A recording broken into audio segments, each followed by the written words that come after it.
waktu mundur untuk berbuka puasa. Mas panitia, buka puasanya di sini atau di? Oh di sini ya, ada. Alhamdulillah. Baik, saya salam dulu Bapak Ibu semuanya. Assalamualaikum warahmatullahi wabarakatuh.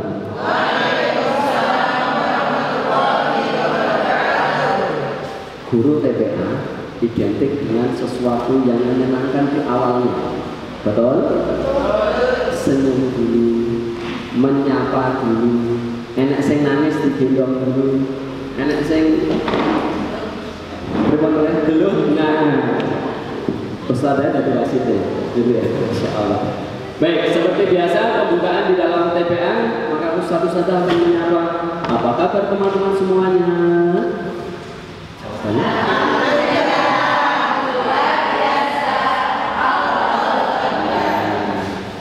Kita bawakan ya, pura-puranya saya Ustaznya, panjenengan murid-muridnya. Jadi nanti biar bisa mengalir. Kita ulangi. Apa kabar teman-teman semuanya? Alhamdulillah, luar biasa. Baik, sebelum kita pelajaran kita mulai, kita tepuk dulu ya. Pastinya semuanya sudah bisa ini. Tepuk anak soleh. Aku anak soleh. Rajin ngaji. Orang tua dihormati, cinta Islam sampai mati. La ilaha illallah Muhammadur Rasulullah. Islam, Islam.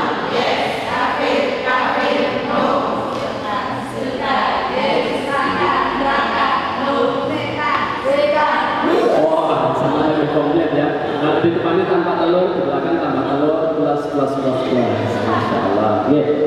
Kalau saya bilang tepuk satu, silahkan tepuk sama dengan menggunakan tambahan kata hu, ya. Tepuk satu, hu, gitu ya. Kita mulai. Tepuk satu, tepuk satu, tepuk satu. Kalau dua ditambahi ha, hu, ha. Siap? Gunanya untuk apa?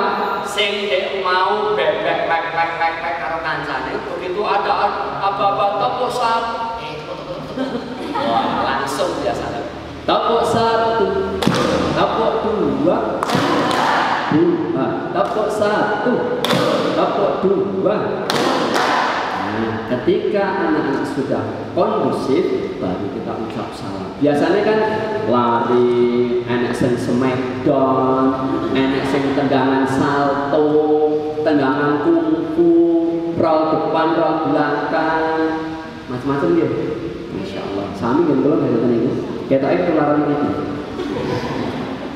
Yang pertama, marilah kita bersyukur kepada Allah pada sore hari ini sempat diwarnai dengan hujan dan tim kami disesatkan oleh Mbak Google yang mestinya ini jalan besar, kita tadi dimasukkan ke Masya Allah. Tadi saya sempat deg-deg, Masya Allah ada jembatan kecil itu tadi. Ya Allah, mestinya kan jalan besar ini, tapi ternyata Mbak Google, loh Mas, itu ada pelanggan Joyosa itu ke kanan, tapi Mbak Google itu mintanya ke kiri, ya sudah kita ke kiri. Akhirnya jalan itu Masya Allah luar biasa. Untungnya mobilnya sehat kalau yang mobilnya atau rewel nanti ya. Alhamdulillah jauh-jauh kami datang dari Boyolali Boyolali ya, berarti Gunung Barat sama Gunung Timur. Bisa dilihat dua-duanya dari kota Solo. Menghadap ke barat akan ketemu dengan Gunung Merapi, Merbabu, Boyolali. Menghadap ke timur akan ketemu Gunung Timur. Dan alhamdulillah semuanya atas izin Allah dan kita dipersatukan karena dinmu.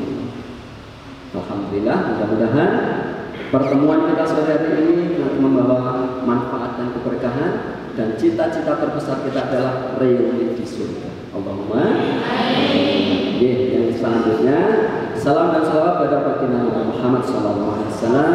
Mudah-mudahan jerih payah kita dalam memperjuangkan dakwah Al-Quran sebagai wasilah kita nanti bisa mendapatkan syafaat dari Nabi Muhammad. Allahumma amin. Tangan bumi. Waktu saya nanti jam 17.45 nanti ya.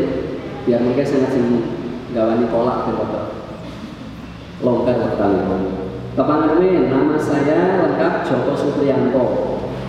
Saya alumni seni rupa dari SNSR sampai Fakultas Seni. Jadi sarjana saya itu sarjana seni. Jadi kalau sarjana seni sekarang jadi Ustaz TPA itu alhamdulillah. Itu bisa jadi doa dari orang tua saya. Alhamdulillah. Keseharian Bapak Ibu ngurusi bocil-bocil kan sama kan jenengan. Sore Senin sampai Sabtu datang ke Masjid Madrasah untuk mengajar anak. Posisi saya sebagai mudir di Rumah Quran Fatihah.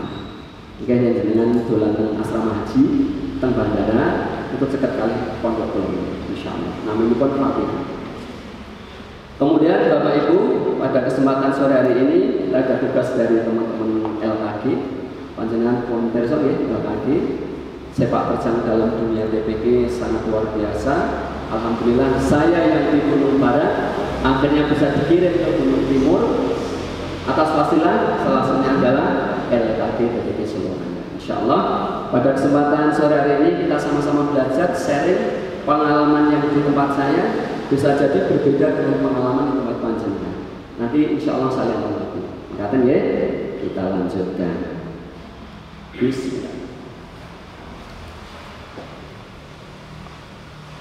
Ya, Bapak Ibu, modal dalam kita berdakwah mestinya mengacu pada dakwah Rasulullah.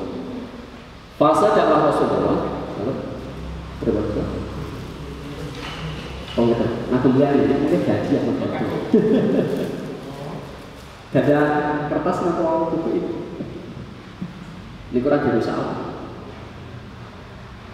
Ini kiraan dulu sekedar Mas bisa ya tadi.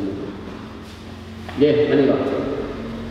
Kita sebagai orang yang Allah berikan amanah, betul nggak sesuai. Alhamdulillah. Bismillah.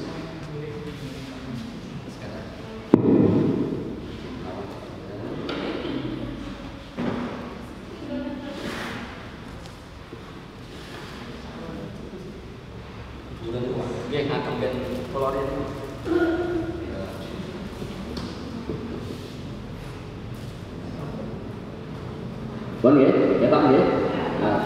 Motor nuwun Bapak. Ini Bapak Ibu Ustaz-ustazah, fase dakwah Rasulullah itu dibagi menjadi 3 atau ada yang mengatakan dibagi menjadi 4. Yang pertama dakwah secara sembunyi-sembunyi. Itu dilakukan selama 3 tahun awal perjuangan beliau. Kemudian dakwah secara terang-terangan, sudah mulai membuka mimbar, naik ke atas bukit. Terus setelah itu ada dakwah yang untuk memerangi orang-orang yang memang memerangi dakwah Islam dengan cara apa? Berperang. Hendaknya ketika kita mengemban amanah dakwah Quran ini, ya fase ini harusnya kita lewati. Nanti kita bahas Bapak Ibu. Yang pertama, kenapa Rasulullah itu di awal dakwah beliau secara sembunyi-sembunyi? Ternyata itu punya maksud karena fase dakwah ini bukan ijtihad Rasulullah, tapi wahyu dari Allah Subhanahu wa taala. Kenapa awalnya harus sembunyi-sembunyi? Disinilah pentingnya Bapak Ibu. Kalau kita berkaca dari fase dakwah Rasulullah, kenapa sembunyi-sembunyi dulu? Salah satu ibrohnya adalah ketika kita mau bikin sebuah lembaga dakwah, entah itu TPG, LPG, Rumah Quran atau pondok, yang pertama adalah gunakan cara silent dulu. Apa itu? Ambil tim terbaik. Siji, loro, telu, papat, lima yang punya frekuensi sama, punya visi yang sama. Kalau pertama itu kita sudah cekar bikin TPA itu ya, terus merangkul banyak orang, biasanya nanti kurang solid di tengah perjalanan. Cukup 3-4 orang yang setiap hari bisa kita ajak curhat, setiap hari bisa kita ajak ngobrol. Pak Lek, iki piye yo? Supaya TPA ini maju ini kegiatan oprol gitu ya. Nah, itu nanti masuk awal seperti itu. Tempat kami juga seperti itu. Kemudian ketika tim solid ini sudah terbentuk, baru kita rekrutmen. Ini sepertinya senior-senior ini. Nah, yang senior-senior ini bikin tim menjadi tim yang kuat. Setelah itu kalau konsepnya sudah jelas, sudah tertata, baru nanti kita ketemu. Kita butuh berapa ustaz? Kita targetnya berapa santri? Menipu tadi sudah lengkap ya. Ijab ada, sampai NPWP ada, yang belum ada santrinya. Itu kali yang dulu. Santri ini kapan? Ijab dari gajah. Yes. Ya, fase dakwah yang pertama adalah sembunyi-sembunyi. Artinya dalam lembaga TPQ bentuk tim kecil dulu. Bentuk tim kecil dulu. Ini sangat penting Bapak Ibu. Untuk apa? Nanti untuk saling menguatkan satu sama lain.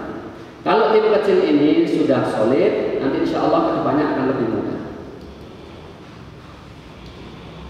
Ini butuh keyakinan Bapak Ibu. Saya sudah bawa doorpress 1, 2, 3, 4, 5, 6. Salah satunya Al-Quran. Terus yang kedua bloknot. Barangkali Bapak Ibu yang rajin mencatat, insya Allah nanti akan dapat hadiah ini. Ya. Semua yang berhubungan dengan Al-Quran itu menjadi mulia. Saya contohkan ini Bapak, analogi yang sederhana. Al-Quran ini agar di dalamnya itu awet, maka akan dilapisi dengan cover yang dinamakan hardcover. Di dalam hardcover ini ada kertas yang namanya kertas apa ya?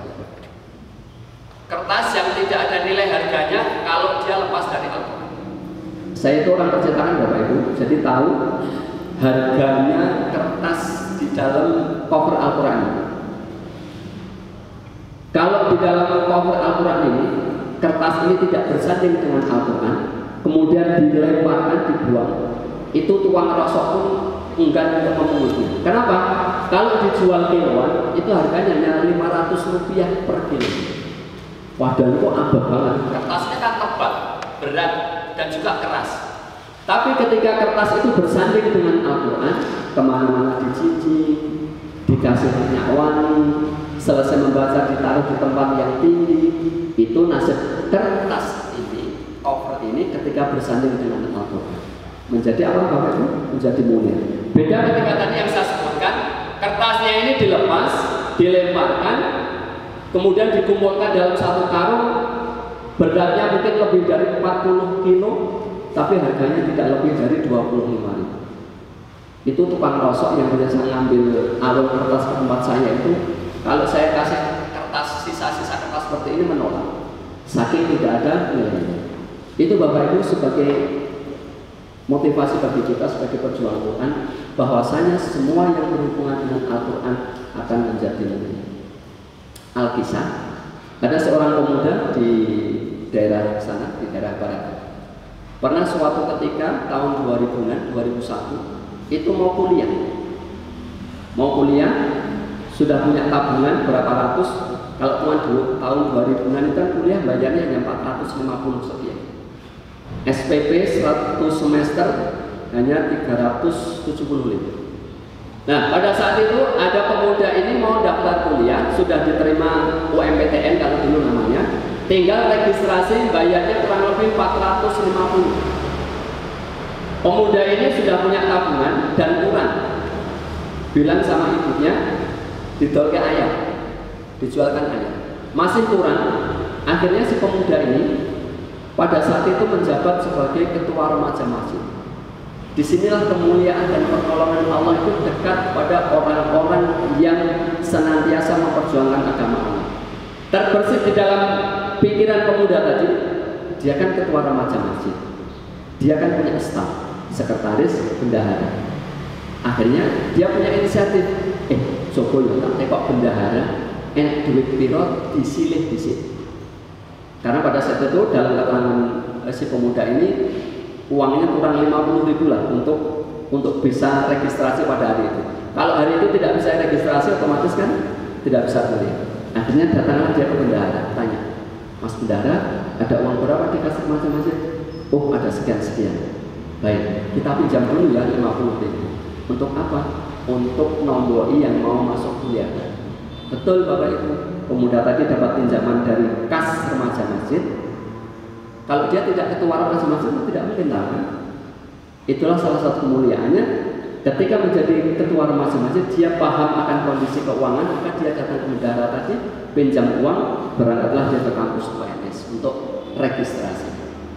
Atas izin Allah, melalui perantara perjuangan dia selama ini, dia punya staf, bendahara, cek ada, kalau sekarang bahasanya saldo ya, ada kas, dia pinjam dulu, beberapa bulan kemudian kembali atas izin Allah.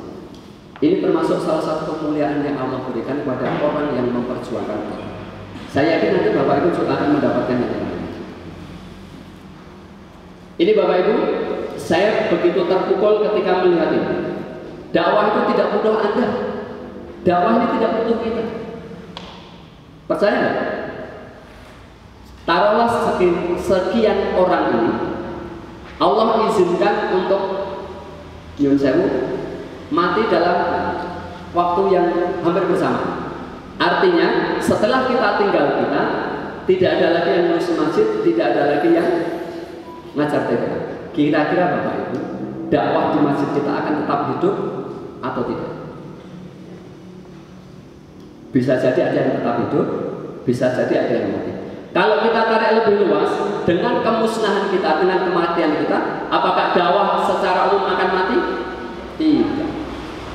Itu dulu yang dikhawatirkan oleh Umar bin Khattab ketika mendengar Rasulullah itu meninggal dunia. Dia kan nggak terima. Rasulullah itu tidak mati. Dia itu hanya menghadap Allah selama nanti kurang lebih 40 hari seperti halnya Musa. Siapa yang mengatakan Rasulullah itu mati akan aku penggal dengan pedang.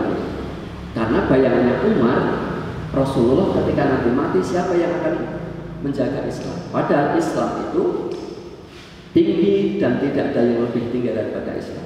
Islam yang pada saat itu ditinggal oleh pengemban risalahnya pun masih hidup sampai sekarang. Apalagi kita. Artinya kita yang sebenarnya butuh dakwah, bukan dakwah yang butuh.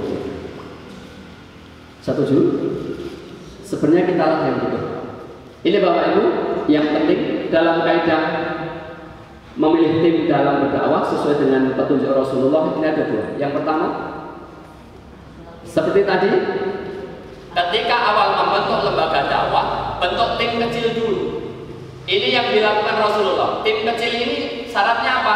Punya akhlak yang baik. Akhlak dalam dimensi yang kuat, contoh pemberani, tegas, percaya diri, visioner, menegakkan keadilan dan punya jiwa leadership atau kepemimpinan. Kemudian akhlak yang baik dalam dimensi yang lembut, contohnya dermawan, pemaaf, penuh kasih sayang, bicara lembut, sopan dan lain sebagainya. Maka coba kita tarik sejarah ke masa Rasul. Orang yang pertama masuk Islam itu orang-orang yang lembut hati. Contoh, siapa Bapak Ibu? Utsman bin Affan, Bilal bin Rabah, Abu Bakar As-Siddiq. Itu kenapa? Karena dalam versi Rasulullah, tim yang pertama itu harus orang-orang yang baik akhlaknya. Tim yang pertama itu, saya lanjutkan. Lah, inilah rahasianya. Seperti yang saya sebutkan tadi. Kenapa pada awal-awal dakwah Nabi lebih memilih Abu Bakar, Utsman, Abdurrahman, Abu Ubaidah? Karena mereka memiliki sifat lembut, sopan santun, dermawan dan pemaaf. Baru kemudian setelah sahabat-sahabat ini masuk Islam, baru siapa ini Bapak? Umar bin Khattab. Orangnya bagaimana Umar bin Khattab? Tegas, tidak pandang bulu. Khalid bin Walid, visioner, panglima perang yang sangat luar biasa. Ternyata strateginya seperti ini. Awal bentuk tim kecil ini bukan orang-orang yang galak, bukan orang-orang yang beranasan, tapi yang takdim dan punya mahabbah kepada kita sebagai seorang mudir, sebagai seorang pemimpin. Kalau di sini bahasa ketua TPA-nya apa? Mudir, direktur, ketua TPA. Ketua TPA ya? Wah, nanti saya kasih rahasianya. Kita lanjut. Rahasianya terbongkar di sini. Kenapa Rasulullah lebih memilih sahabat-sahabat yang berperangai lembut? Ternyata itu tadi. Syarat pertama ketika memilih tim adalah yang baik akhlaknya, yang lembut akhlaknya. Kalau orang-orang seperti ini masuk di awal, bubar bisa saja. Sing siji nggur arep memberantas kemaksiatan, sing siji mung arep nggawe perang terus. Ini kan Khalid bin Walid panglima perang. Gitu. Paham ya? Kemudian yang kedua Bapak Ibu, kaidah penting dalam memilih tim awal ketika berdakwah. Ketika yang pertama tadi faktor akhlak, yang kedua faktor usia, umur, udzur. Nabi memilih anak muda karena harapan agama ini pada anak muda begitu besar sekali. Nyuwun sewu ingkang bapak-bapak, ingkang dados pengurus takmir sinten menika? Cobi tunjuk tangan. Setunggal, kalih, tiga, sekawan. Enten sing dados ketua? Enten. Nggih, enten sing dados pengurus nggih. Alhamdulillah. Survei membuktikan, tapi tidak ketot ya. Tidak itu di TV ya. Survei membuktikan masjid yang diurus oleh anak-anak yang usianya relatif muda. Nyun sewu, muda ini bukan berarti anak belasan tahun, puluhan tahun. Saya usianya 40 tahun. Tapi ketika di masjid, saya termasuk pemuda masjid. Takmir saya usianya sebaya dengan saya. Repot nanti kalau masjid itu diurus oleh atau aki-aki usianya 60 tahun, 70 tahun. Kalau adzan Allahu Akbar, Allahu Akbar, diguyu putune. Kalau takbiratul ihram Syamera mau rukuk buyutan, bangkit dari sujud buyutan. Masih ada bisa menemukan di satu masjid besar di daerah bandara itu. Aki-aki sudah sepuh tapi masih nggak tahu dipaksa jadi imam atau dia memaksa jadi imam. Dua versi berbeda. Masjid yang diurus oleh anak-anak muda cenderung kemajuannya lebih pesat. Nanti teng Joko kalian Bapak Ibu. Atau kalau yang dekat di sini Al-Falah Sragen ya. Masya Allah, itu diurus oleh orang-orang muda. Maksudnya orang-orang muda itu ya usia 30, 40 itu masuk muda ketika kita masuk dalam kepengurusan. Ini faktor usia. Yang ajeng bentuk tim, ampun Pak D, mbah-mbah, repot mungkin. Dijak rapat, boyoke kumaha. Dijak rapat, untune kumaha. Dijak rapat, udune urung rampung niku. Masalah usia faktor kedua. Sampai-sampai seorang pendeta Warokoh bin Naufal yang pamannya siapa? Nah, saya kasih aja Pak. Pamannya Siti Khadijah, istrinya Rasulullah, berkata, karena dia tahu bahwa ini nanti akan menjadi orang yang istimewa di kelak kemudian hari. Apa kata dia? Seandainya aku masih hidup dan seandainya aku masih muda, maka aku yang akan membela ketika engkau diusir oleh musuh. Pendeta Warokoh ini sudah punya prediksi kalau Rasulullah nanti akan diusir dari tanah kelahiran. Disinilah kata kuncinya Bapak Ibu, masih muda. Makanya mbak-mbak yang di depan ini alhamdulillah masih muda Mbak. Usia berapa? 25. Sampingnya? Oh masih muda juga jadi. Mudah sekali ya. Baik, kita lanjutkan. Ini ya. Sama Bapak Ibu, saya juga sama kayak gini, ngurusin TPA. Seneng pulang TPA kerja cilik-cilik itu. Pemenang kau sana sing do buyang-buyangan pas muncul itu kan kayu banget. Lanjut. Wah, tidak kelihatan ya. Ini rilisan TPA saya tahun 2017. Meskipun tidak kelihatan, saya kasih bocoran. Ini siswa pertama kita buka sekitar 30 santri. 30 santri, masjidnya masih seperti ini, masih polos. Kemudian di tahun 2022 kita sudah punya gedung di sini. Ini gedung TPA Bapak, Madrasah Diniyah kami. Dikira ini sekolahan oleh banyak orang tamu. Santri kita di tahun 2022 mencapai 200 santri dari 2 kecamatan bergabung dengan kami. Rahasianya apa? Rahasianya kita melanggar aturan pemerintah yang pada saat itu menetapkan protokol COVID. ketika COVID semua tiarap. Kenapa? Karena Pak RT tidak berani untuk memberikan jaminan keamanan kepada masjid. Nah, di RT saya, Pak RT-nya bilang sama saya, Ustaz, TPA-nya di Jalan Kemauan boten napa-napa, mengke kula sing tanggung jawab. Dari sinilah kampung sebelah itu melihat TPA kami. Akhirnya mereka berbondong-bondong ke tempat kami. Sampai saat ini alhamdulillah masih istiqomah di antara 120-an santri Bapak. Pengajarnya di atas 20. Pengajar di atas 20. 2018, 2017, sekarang 2022, santrinya sekitar 100 lebih. Rahasianya apa? Rahasianya di sini. Menjadi sebuah lembaga TPQ, jadikanlah lembaga TPQ kita itu punya martabat di masyarakat. Selama ini TPA itu menjadi sebuah organisasi yang dipandang remeh oleh masyarakat. Pak RT diundang orang teko, ketua pemuda diundang untuk rapat TPA, moga. Wali santri diundang rapat TPA, oke sing lirik. Sami betul ini. Sami nggih? Sama persis. Ketularan dengan keluarga. Nah, biar kita itu punya, kalau dalam bahasa marketing itu punya bargaining.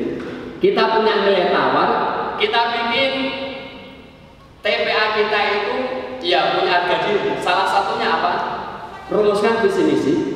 Kalau langkah di tempat kami, daftar TPA wajib bersama orang tua, membawa fotokopi kartu keluarga, mengisi formulir di tempat kami, kemudian setelah itu kita jadwalkan wawancara. Report. Kalau seperti ini, orang tua akan mikir, oh ternyata TPA Nipono itu tenanan banget. Aku mau orang bawa KTP rangan do, kakak sesuk kon bali kon melengkapi kartu keluarga. Pernah terjadi 2 kali di tempat saya juga. Anaknya disuruh berangkat ke madrasah kami. Disangoni duit selawai itu nopo 20 ya. Karena dia dengar kalau daftar di tempat saya kan bukan bayar ya, ganti buku mas. Istilahnya ganti buku. Karena memang kita kasih buku. Anaknya diantar sampai jalan, orang tuanya pulang.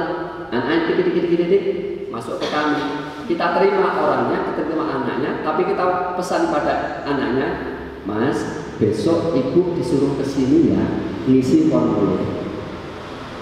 Kita pesan seperti itu.